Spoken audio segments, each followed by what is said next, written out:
la seconda venuta del Signore Gesù si avvicina. Nella Sacra Scrittura, teologia e spiritualità. L'atteso ritorno, parusia e regno terreno del Signore Gesù è attestato ripetutamente nel Nuovo Testamento. Ne erano convinti e l'aspettavano gli apostoli e i padri apostolici, e ne parlano i padri della Chiesa, e ne hanno parlato fino ai nostri giorni alcuni santi. Però ne sono state date, e talvolta se ne danno ancora oggi, interpretazioni errate e condannate dalla Chiesa, e ne è stata data e a tutt'oggi se ne dà l'interpretazione corretta. Vediamone in breve le differenze. Interpretazioni errate, il millenarismo carnale e il millenarismo mitigato. Il millenarismo carnale. Il termine millenarismo fu coniato in seguito ad Apocalisse 24, che parla del regno di Cristo di 1000 anni. L'eretico gnostico Cerinto, vissuto tra la fine del primo e metà del secondo secolo, ne parla come di un regno terreno di Gesù Cristo che sarebbe ritornato fisicamente sulla terra e intendeva i 1000 anni come un lungo periodo godereccio, caratterizzato dal predominio dei piaceri materiali, alimentari, sessuali, vita gaudente, eccetera. Per questo fu detto millenarismo carnale o crasso. Questa interpretazione fu subito combattuta come anti-evangelica e condannata dai padri della Chiesa del secondo secolo. Il millenarismo mitigato. Questo riprende l'antico sogno e pretesa degli ebrei. Gli Ebioniti, setta giudaizzante e gnostica del secondo secolo, sostennero che Gesù sarebbe ritornato come un re umano, come un altro re Davide, per instaurare un regno politico, terreno, in cui avrebbe dominato la giustizia e la pace ed avrebbe portato benessere a tutta l'umanità. Anche questa interpretazione personale e politica non fu accettata e fu combattuta dai padri della Chiesa. Il millenarismo carnale o mitigato è stato in varie misure e dosaggi riproposto in seguito dai protestanti, anabattisti, mormoni, avventisti, testimoni di Geova, eccetera. Questo tipo di millenarismo mitigato, politico o chialismo fu poi condannato, il che è stato ribadito anche dal recente Catechismo della Chiesa Cattolica al numero 676. Ricordiamo anche il millenarismo quale terza epoca della creazione o epoca di 1000 anni dello Spirito Santo, sostenuto dal monaco Gioacchino da Fiore nel XII secolo e che fu condannato dal Quarto Concilio Laterano nel 1215, ma che nella sua forma meno rigida e più spirituale fu ancora sostenuto da alcuni santi, esempio il venerabile Bartolomeo Olshauser, San Bonaventura, San Luigi Grignon de Montfort nel Trattato della Vera Devozione. Vedendo ora alla interpretazione corretta. Ecco i testi biblici più chiari ed inequivocabili. Luca 17, 26, 34. E come avvenne ai tempi di Noè, così avverrà al tempo del figlio dell'uomo. Mangiavano, bevevano, si sposavano, facevano sposare i propri figli, fino al giorno in cui Noè entrò nell'arca, ma venne il diluvio e tutti li sommerse. Altrettanto venne il tempo di Lot, mangiavano, bevevano, compravano, vendevano, piantavano, costruivano, ma il giorno in cui Lot uscì da Sodoma, Dio fece piovere fuoco e zolfo dal cielo e fece perire tutti.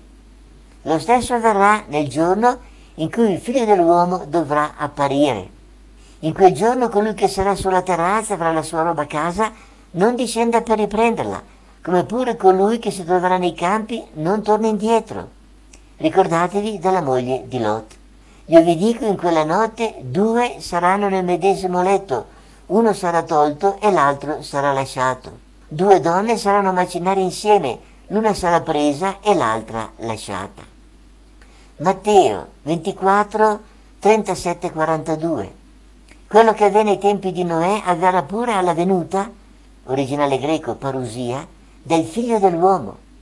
Infatti, come nei giorni avanti il diluvio, gli uomini mangiavano, bevevano, si sposavano, davano marito alle figlie, fino al giorno in cui Noè entrò nell'arca, e non ne seppero niente finché venne il diluvio e tutti li travolse, così sarà la venuta del Figlio dell'uomo. Allora di due uomini che si trovano nel campo, uno sarà preso e l'altro lasciato. Di due donne che saranno a macinare alla mola, una sarà presa e l'altra lasciata.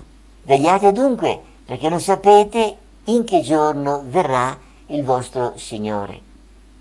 L'affermazione uno sarà preso e l'altro lasciato indica chiaramente che questa venuta non è quella finale, perché alla venuta finale la vita terrena finirà per tutti e tutti saremo presi per il giudizio definitivo. Seconda Tessalonicesi 2, 1-12.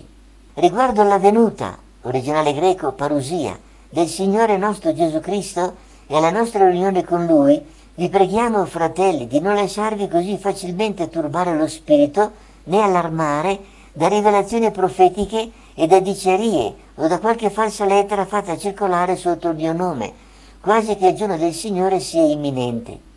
Nessuno vi inganni in alcun modo, perché prima bisogna che venga l'apostasia, si manifesti l'uomo iniquo, il destinato alla perdizione, l'avversario, il quale non riconoscerà altro Dio sopra di sé, né il vero né i falsi, fino ad assidersi nel Tempio di Dio, proclamandosi Dio lui stesso. E voi ben sapete che cosa ora lo trattiene, perché non si manifesti che a suo tempo. Già infatti il mistero dell'iniquità è in azione, è necessario solo che chi lo trattiene ora sia tolto di mezzo. Allora verrà il l'empio, che il Signore Gesù ucciderà con il soffio della sua bocca e lo annienterà con lo splendore della sua venuta. Testo e contesto qui non si riferiscono alla parousia finale e al giudizio definitivo. Inoltre, qui sono indicate chiaramente le fasi dolorose attraverso cui dobbiamo prima passare. L'apostasia, col suo vertice del tentativo dell'Anticristo, che sarà annientato alla venuta parousia del Signore Gesù. Apocalisse 20, 1-6. Poi vidi un angelo che scendeva dal cielo tenendo in mano la chiave dell'abisso e una grande catena. Egli afferrò il dragone, il serpente antico, che è il diavolo, Satana, e lo incatenò per 1000 anni, e lo precipitò nell'abisso e chiuse il sigillo sopra di lui, perché non potesse più sedurre le nazioni finché non fossero finiti i 1000 anni, dopo i quali deve essere sciolto per poco tempo. Quelli che non avevano adorato la bestia e la sua statua, ne avevano ricevuto la sua impronta sulla loro fronte e sulle mani, questi vissero e regnarono con Cristo per 1000 anni. Essi saranno sacerdoti di Dio e di Cristo e regneranno con Lui per 1000 anni.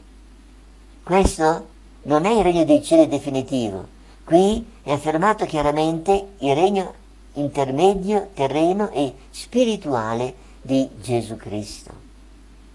Gli apostoli e i primi cristiani perciò aspettavano il ritorno parousia del Signore Gesù sulle nubi per la restaurazione di tutte le cose. E tra i padri della Chiesa, già all'inizio del II secolo, abbiamo Sant'Ireneo e San Giustino, che parlano di 2 venute parousie di Gesù Cristo. Interpretano i 1000 anni non matematicamente, ma come un lungo periodo, ed evitano di interpretare il regno di Gesù quale regno personale e politico, ma quale regno spirituale. Però, come dice il libro dei Proverbi, un'attesa troppo prolungata fa male al cuore.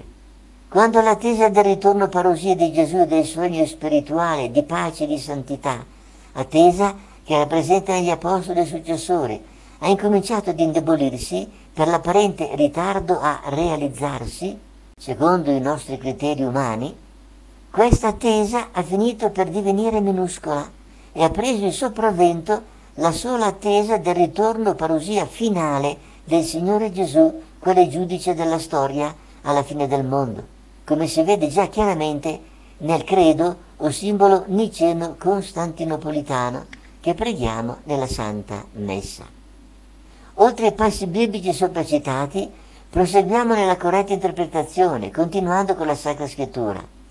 Ci sono molti versetti biblici del Nuovo Testamento che parlano del ritorno di Gesù, però non avendo indicazioni esplicite sul regno terreno e spirituale di Gesù, oggi vengono pressoché tutte interpretate come riferentesi alla parusia finale prima del giudizio definitivo. Anche il Catechismo della Chiesa Cattolica parla della parusia ai numeri 673 e 675, ma riguarda solo la parusia finale.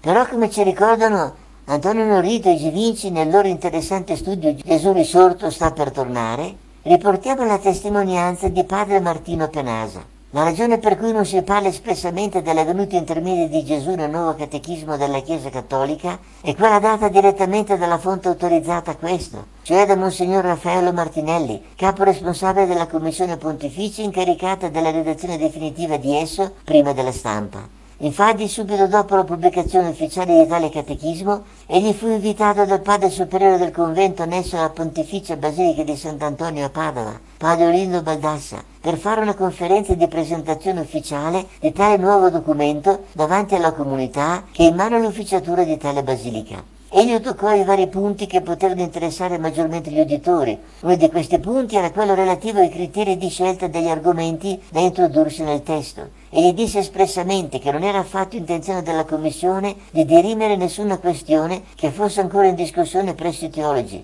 per lasciare loro tutta la libertà di approfondire le loro tesi controverse fino a fare su di esse piena luce. Monsignor Aldo Gregore, nel suo libro La venuta intermedia di Gesù, riferisce che lo stesso padre Penasa ha interrogato alcuni anni fa su questo problema il cardinale Ratzinger, prefetto della Congregazione per la Dottrina della Fede, e ha avuto la risposta che il problema è aperto alla libera discussione, perché la Santa Sede non si è ancora pronunciata in modo definitivo.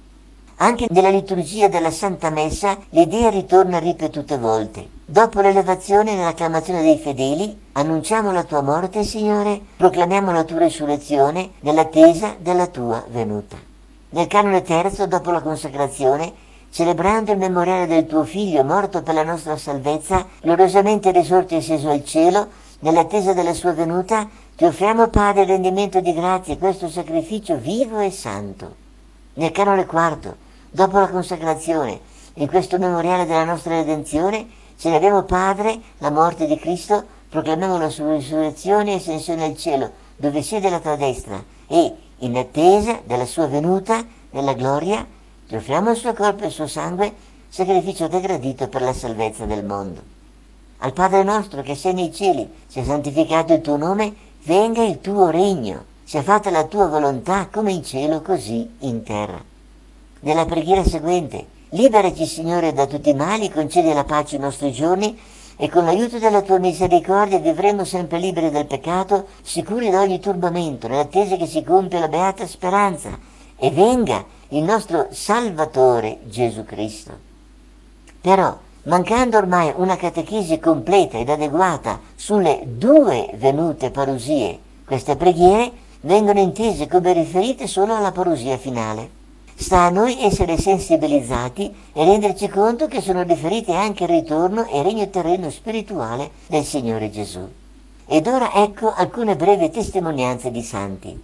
Il beato Raimondo da Capua, biografo di Santa Caterina da Siena, riferisce che la Madonna avrebbe profetizzato a Santa Caterina per gli ultimi tempi un grande scisma, una purificazione operata da Dio e dopo la tempesta un gran bel sereno. San Vincenzo Ferreris, nel suo Tractatus de Vita Spiritualis, parla del periodo di grande pace, quale non vi fu dall'inizio del mondo, che ci sarà dopo la distruzione dell'Anticristo e prima del giudizio finale. San Francesco di Paola, nella lettera a Simone di Montalto, parla del futuro tempo di apostasia, di un grandissimo flagello che Dio manderà per convertire il suo popolo, e poi di una pace che durerà fino alla fine. San Luigi Grignon de Montfort, nel Trattato della vera devozione al numero 217 e nella preghiera infuocata, parla dell'epoca felice, del tempo di Maria, che ci sarà molto prima della fine del mondo. La Madonna di Fatima dice a Suor Lucia: finalmente il mio cuore immacolato trionferà, il Santo Padre mi consacrerà alla Russia che si convertirà e sarà concesso al mondo un periodo di pace. San Luigi Orione, in una lettera del 3 luglio del 36, avremo nuovi cieli e nuova terra. La società restaurata in Cristo ricomparirà più giovane, più brillante, rianimata, rinnovata e guidata dalla Chiesa. Il cattolicesimo, pieno di divina verità, di carità, di giovinezza, di forza soprannaturale, si leverà nel mondo e si metterà alla testa del secolo rinascente per condurlo all'onestà, alla fede, alla felicità, alla salvezza. Conclusione. Come ritornerà il Signore Gesù per instaurare il suo regno di pace e di santità? Ritornerà con il suo corpo risorto glorioso che si lascia vedere da noi fedeli? Sembra proprio di sì. Questo Gesù che tra voi è stato assunto fino al cielo tornerà un giorno allo stesso modo in cui l'avete visto andare in cielo. Si farà vedere da tutti? Speriamo e confidiamo di sì, almeno da noi, suoi adoratori, e da tutti i cristiani. Ricordiamo però che dopo la Pasqua il Signore Gesù risorto non si è fatto vedere dai suoi persecutori. Sappiamo che ritornando il Signore Gesù ucciderà l'Empio, l'Anticristo, col soffio della sua bocca e lo annienterà con lo splendore della sua venuta. Ed i suoi fedeli regnarono con Cristo per 1000 anni. Essi saranno sacerdoti di Dio e di Cristo e regneranno con Lui per 1000 anni. Sappiamo anche che il ritorno al regno terreno e spirituale di Gesù sarà anche il regno della pace, della santità, il regno dello Spirito Santo, di una Pentecoste mondiale che riverserà l'abbondanza dei suoi doni sui suoi figli. E da Fatima sappiamo che sarà anche il regno del cuore immacolato di Maria. Quindi, come conclude la parola di Dio, possiamo ben concludere con rinnovata fede e speranza anche noi, e vogliamo prepararci di giorno in giorno a riceverli sempre meglio. Maranatà, vieni, ritorna presto, Signore Gesù. Maranatà, vieni presto, Spirito Santo. Maranatà, vieni presto, Maria, nostra Mamma Celeste e nostra Regina. Abbiamo un infinito bisogno di voi. Vi invochiamo, vi aspettiamo con tanto desiderio, con tanto amore e tanta gioia. Quanto alla data effettiva, va sempre tenuto presente sia la rivelazione esplicita, quanto quel giorno e quell'ora nessuno lo sa, neanche gli angeli del cielo e neppure il Figlio, ma solo il Padre. E la constatazione di fatto che solo Dio conosce la data del ritorno del Signore Gesù. E questa data non è comunicata né all'umanità di Gesù né a Maria Santissima, per cui anch'essi nei loro messaggi possono essere e di fatto sono imprecisi. Per esempio, d'accordo che è da tempo che la Madonna Giacarei dice che en breve ritornerà il Signore Gesù, e intanto gli anni passano, per cui alla prova dei fatti questo en breve non è da prendersi alla lettera secondo i nostri modi di ragionare alla greca, coi vocaboli e concetti chiari e precisi. Però alla fine, guardando me stesso, alla mia vita, dico grazie Gesù, grazie Maria, anche di questo, perché se tu Gesù fossi già venuto, non mi ero veramente preparato a riceverti. Queste imprecisioni e ritardi sono un ulteriore tempo di misericordia per me e per tantissimi altri. Prometto di impegnarmi di più, giorno per giorno, ad essere pronto a riceverti. Però il messaggio di Natale di Maria Santissima a Zaccarei è di una ricchezza di dettagli, di un'insistenza, di un'accuratezza tale che ci fanno sentire che l'avvenimento della seconda parousia del Signore Gesù, che sappiamo avrà come inizio l'avvertimento con l'illuminazione delle coscienze, si sta effettivamente avvicinando. Sarà il prossimo sinodo, el preavviso, come dice la testimonianza del filmato di Madre Nieves Garcia su Garabandal. Si pretendeva dal clero una concessione che non poteva essere accordata. Vidi molti sacerdoti anziani che piangevano amaramente. Era come se la gente si stesse dividendo in due fazioni, come ha detto la beata Anna Caterina Emmerich il 12 aprile 1820, a creare la necessità ineludibile del ritorno di Gesù. Sarà la pluralità dei messaggi profetici di allarme. Di fatto, gli indizi cominciano veramente ad infittirsi. Ecco il messaggio natalizio della Madonna a Zaccarei. 25 dicembre 2014, festa di Natale, nascita di Gesù bambino, messaggio di Nostra Signora apparsa col bambino Gesù. Figli miei amati, oggi mentre celebrate la festa della nascita del mio figlio divino, ancora una volta vengo a dirti, aprite i vostri cuori al mio figlio Gesù, che vuole entrare in voi per restaurare e rinnovare tutte le cose. Il cielo ha versato la sua rugiada celeste sulla terra e il Salvatore è nato per mettere fine alle tenebre del peccato. Egli è venuto per darvi la nuova vita, ma questa vita solo potrà venire realtà in voi se aprite i vostri occhi e dite il vostro sì. Mio figlio sta per nascere di nuovo, ma questa volta nella sua gloria, cioè nel suo ritorno glorioso. Sta per verificarsi il suo secondo Natale ed egli verrà per rinnovare tutte le cose e porre fine al regno di Satana e a tutte le sue opere. Per questo, figliolini, preparatevi a riceverlo con il cuore aperto e pieno di amore. Preparatevi a ricevere il mio figlio che in breve verrà a voi in tutto lo splendore della sua divinità e della sua gloria.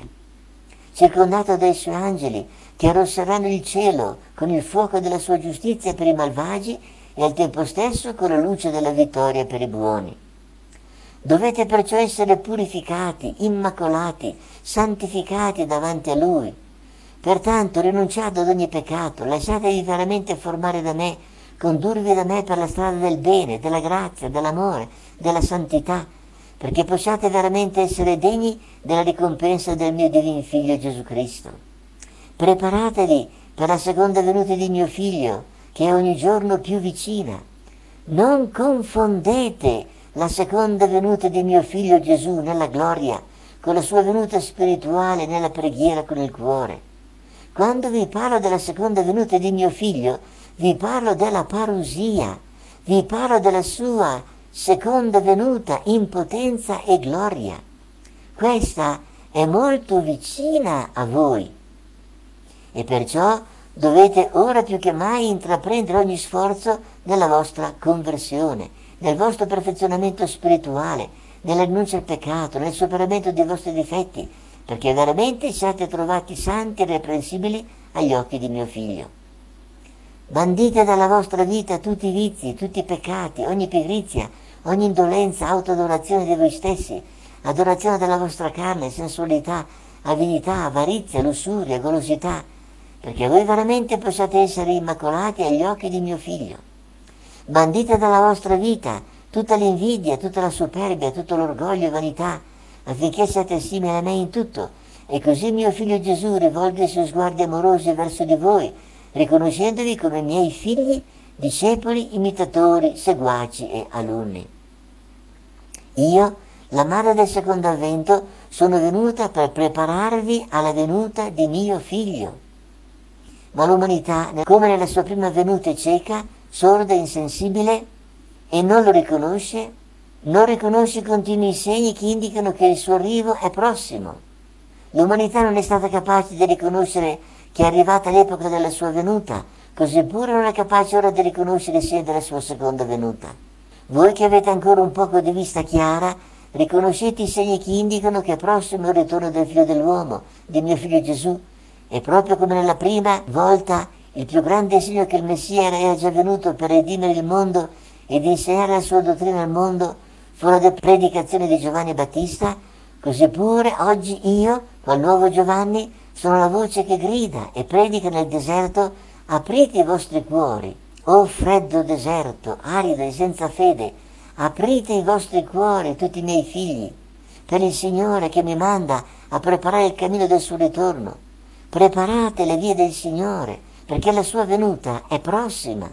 Continuate a pregare il rosario tutti i giorni, perché solo Lui può ancora convertire questa umanità, che è diventata più indurita di quella dell'epoca di Sodoma e Gomorra.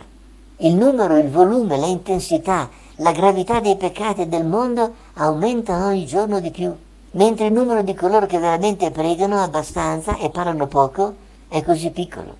Parlate di meno e pregate di più. Perché parlate molto di preghiera, ma molto poco pregate, molto poco fate? Solo la preghiera può fermare il grande castigo, può convertire questo mondo che ha oltrepassato tutti i limiti della sua impietà e potrà fare sì che questo mondo decaduto si leghi nuovamente a Dio tramite la conversione e la santificazione. Pregate molti rosari, perché le anime che mi piacciono di più sono quelle che pregano molti rosari e molto mi aiutano a salvare le anime. Tutti io benedico ora con grande amore da Nazaret, da Betlemme e da Giacarei. In America Latina c'è un'altra veggente, Luz de Maria, che riceve messaggi da 24 anni. Non ha dei segni di credibilità, segni nel cielo, nel sole, di guarigioni, però col passare degli anni i suoi messaggi, anche se molto verbosi, risultano seri. Ecco alcuni passaggi del messaggio del 14 gennaio 2015. Figli miei, come madre vi presento di fronte a ciascuno di voi affinché accettiate la mia intercessione davanti alla Trinità Sacrosanta. I tentacoli dell'Anticristo si muovono velocemente di fronte alla passività del popolo di mio figlio, popolo disobbediente e all'oscuro degli avvenimenti futuri. Figli, dovrete prepararvi per la seconda venuta di mio figlio e non potete negare che prima di questo evento grandioso gli avvenimenti che lo precederanno sovrabberanno. Miei amati, siete stati creati per trovare la felicità, ma allontanandovi dal mero cammino e cadendo nelle seduzioni del male, siete stati trascinati dal male a commettere atti che vi portano alla perdizione della vostra anima. Vi invito a pregare per gli Stati Uniti perché i loro governanti abbiano misericordia del loro popolo e non lo flagellino ancora una volta. Il terrorismo agisce aiutato dai governanti delle grandi potenze. Il terrorismo continua ad avanzare nelle persone vinte dal male e giungerà con stupore fino a un paese dell'America del Sud. Analizzate, preparatevi, informatevi su quello che credete lontano o impossibile alla comprensione dell'uomo. Alimentatevi con la conoscenza, perché vi stanno avvelenando lentamente e senza che ve ne rendiate conto, non solo tramite l'alimentazione, ma per mezzo di vaccini preparati in laboratorio, con l'unico scopo di causare gravi malattie nell'organismo dell'essere umano, per annichilarlo. Ancora una volta vi invito a proclamare la verità del Vangelo di mio figlio, a non occultare la verità al popolo di mio figlio, a chiamarli a rimanere all'allerta, a ravvivare lo spirito, ad avvicinarsi al sacramento eucaristico, a non negare l'innegabile, che l'inferno è uno stato di pena ed esiste, che la giustizia divina giungerà a questa generazione. Non continuate a portare le anime al liberalismo, non confondetele. L'Apocalisse non è un passato, è il presente che sta vivendo il popolo di mio figlio, lacerato in questo momento in cui si dà la morte a migliaia e migliaia di esseri umani. Preparate lo spirito per la seconda venuta di mio figlio, ma prima preparatevi con cuore contrito ed umiliato per affrontare il giudizio personale durante l'avvertimento. Non continuate ad essere ciechi e stolti, non negate l'innegabile. La mia parola viene guidata dallo Spirito Santo e mio figlio mi invita continuamente a trasmettere al suo popolo la volontà divina. Sono madre dell'amore e di speranza, sono porta del cielo, dove voglio incontrarvi. Miei amati, anche se le chiese vengono chiuse, siate coscienti che mio figlio dimora in voi. Figli miei, andate avanti, crescete, lottate contro il mondo, lottate contro le macchinazioni di Satana, che ha scagliato tutti i suoi demoni sulla terra per seminare con maggior tenacia nei miei figli l'ira, l'odio, il desiderio di vendetta. Amatissimi figli del mio cuore immacolato, mantenete alta la fede. Le mie legioni angeliche stanno mettendo in atto una grande battaglia per la salvezza delle anime. Non siete soli, loro rimangono con voi e le mie legioni celesti tengono d'occhio questa umanità. Non camminate soli, tutto il cielo vi custodisce e io, qual madre degli uomini, vi proteggo e vi tutelo. Pregate il Santo Rosario. Quando lo pregate e lo meditate, le mie legioni angeliche accorrono a benedire il luogo dove si preghi il Santo Rosario e la protezione si duplica e si moltiplica all'infinito. Quelle anime che fanno costantemente visita a mio figlio nel tabernacolo, che si accostano all'Eucaristia degnamente preparati, sono sigillate dalle mie legioni, quelle che mio figlio mi ha dato, perché io, come madre di tutta l'umanità, sia in ogni modo l'avvocata e la difensora di questa generazione. Vi benedico nel nome del Padre, del Figlio e dello Spirito Santo. Mamma Maria.